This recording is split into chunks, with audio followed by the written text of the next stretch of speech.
तो स्टूडेंट्स, आज हम पढ़ेंगे कि what are the advantage and disadvantage of irrigation. Basically इसका प्राइम एडवांटेज होता है इरिगेशन का is to increase in the crop yield. इसका मतलब है कि यदि हम फार्मर को पानी दे रहे हैं तो उसका प्रोडक्शन है क्रॉप का that is increased by the irrigation. Second one is basically to avoid mixed cropping. यदि हम बात करें मिक्स्ड क्रॉपिंग की, तो फार्मर के पास यदि पानी की स्कैरसिटी है तो वो क्या करेगा, मिक्स्ड क्रॉपिंग करेगा। उस मिक्स्ड क्रॉपिंग की कंडीशन में क्या होगा, उसके पास जितना रिक्वायर्ड पानी है, उसे जितनी रिक्वायरमेंट है वो फुलफिल हो जाएगी। यदि मान लीजिए हम मिक्स्ड क्रॉपिंग की कंडीशन को कम करना चाहते हैं तो उसे हमें प्रॉपर पानी देना पड़ेगा, जो कि फार्मर के लिए भी सुटेबल होगा और गवर्नमेंट के लिए भी सुटेबल होगा। सेकेंड वन आता है प्रोटेक्शन अगेंस्ट फेमाइन कंडीशन। यदि हम फेमाइन कंडीशन को देखें तो जहां पर भी पानी की स्कैरसिटी होती है या ड्रॉट कंडीशन होती है, this is known as famine condition. यदि इसे हम कम करना चाहते हैं या फिर प्रोटेक्ट करना चाहते हैं तो हमें क्या करना पड़ेगा, इरिगेशन कैनाल बनाने पड़ेंगे, इरिगेशन स्ट्रक्चर बनाना पड़ेगा। उस इरिगेशन स्ट्रक्चर से हम लोग क्या करेंगे, फार्मर को प्रॉपर सुटेबल पानी दे सकते हैं। नेक्स्ट आता है हमारा नेविगेशन। यदि हम बात करें नेविगेशन की, तो through the irrigation canal we can navigate from one place to other place. तो इसे हम नेविगेशन से भी कनेक्ट कर सकते हैं। नेक्स्ट आता है हमारा दैट इज रेवेन्यू जनरेशन। यदि हम रेवेन्यू जनरेशन की बात करें तो farmer as well as government इससे रेवेन्यू जनरेट करेगी। यदि इरिगेशन प्रोजेक्ट बना रही है और फार्मर क्या हो रहा है, फार्मर को यदि गवर्नमेंट पानी बेच रही है तो गवर्नमेंट बेसिकली उस पर टैक्स लगाएगी।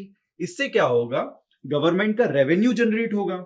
As well as farmer basically क्या करेगा, वही क्रॉप को गवर्नमेंट को सेल करेगा। इससे क्या होगा, फार्मर भी अपना रेवेन्यू जनरेट करेगा। तो इससे क्या दिख रहा है कि government as well as farmer दोनों की रिक्वायरमेंट फिल हो रही है। नेक्स्ट आता है हमारा इलेक्ट्रिसिटी जनरेशन या फिर power generation through the irrigation canal. It basically serve both purpose. First is irrigation and second one is generate the power और इलेक्ट्रिसिटी।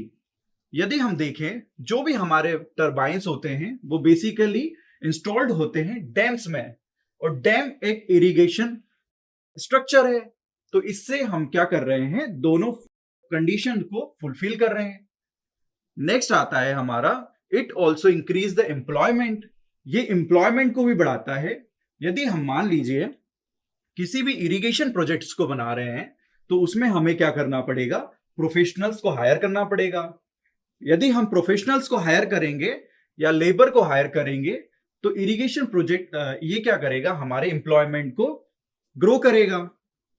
तो स्टूडेंट्स, हम देखते हैं कि हमारे बेसिकली डिसएडवांटेज क्या है इरिगेशन में।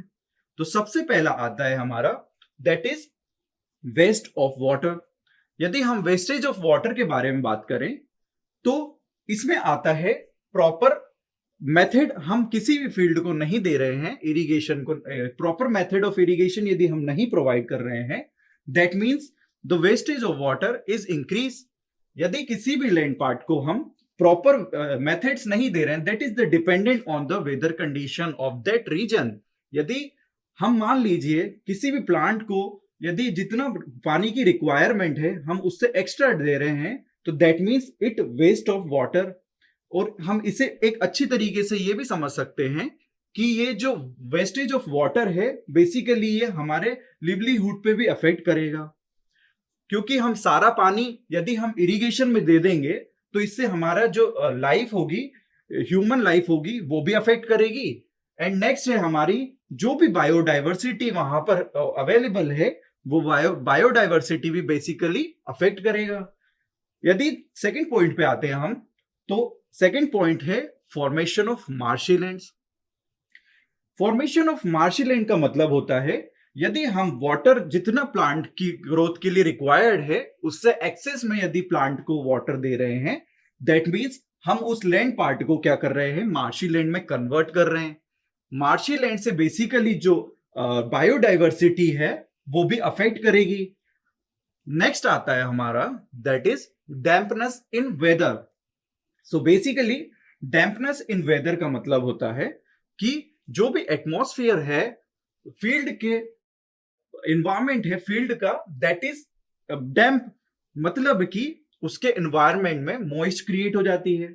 मॉइस्ट क्रिएट होने के कारण क्या होता है, वहां भी हमें क्या है, डिसीज फॉर्मेशन देखना को मिलता है। That is the another disadvantage of irrigation. यदि हम देखें तो इससे एक डिसएडवांटेज और है, that is loss of valuable land. यदि हम इसमें देखें तो इरिगेशन जितने भी प्रोजेक्ट्स हम बनाते हैं उससे हम क्या करते हैं, जो भी एरेबल लैंड होती है या फिर कल्टीवेबल लैंड होती है, हम उससे कंस्ट्रक्शन में ले लेते हैं। और कंस्ट्रक्शन के कारण जितने भी आउटसाइड की जो लैंड होती है वो क्या होती है, लॉस हो जाती है। That is the disadvantage. So friends, आज हमने देखा कि क्या क्या डिसएडवांटेज है, क्या एडवांटेज है इरिगेशन में,